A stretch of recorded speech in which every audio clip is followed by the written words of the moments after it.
আসসালামু আলাইকুম, কেমন আছেন সবাই? চলুন আমরা দেখি সময় বাঁচানো ঝটপট রান্না। আমরা প্রথমে সবজিগুলো সুন্দরভাবে কেটে ধুয়ে পরিষ্কার করে রেডি করে রাখবো। তারপর মশলাগুলো রেডি করে একটু পানি এবং তেল দিয়ে মেখে নেব। এরপর কড়াইতে তেল দিয়ে আমরা সবগুলো সবজি এক এক করে দিয়ে দেব।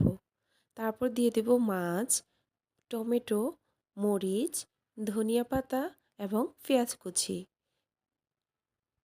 এভাবে সুন্দর করে দিয়ে দেব। তারপর আমরা দিয়ে দেব মশলা মাখাটা।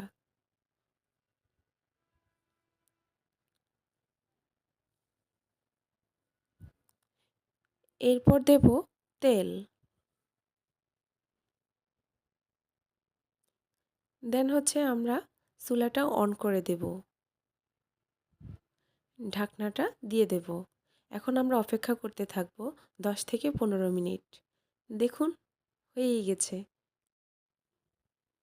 আর এটা হচ্ছে ফাইনাল লুক। দেখতে যেমন সুন্দর তেমনি খেতেও সুস্বাদু ছিল। আজকে এই পর্যন্ত, ভালো থাকুন। আল্লাহ হাফেজ। আসসালামু আলাইকুম।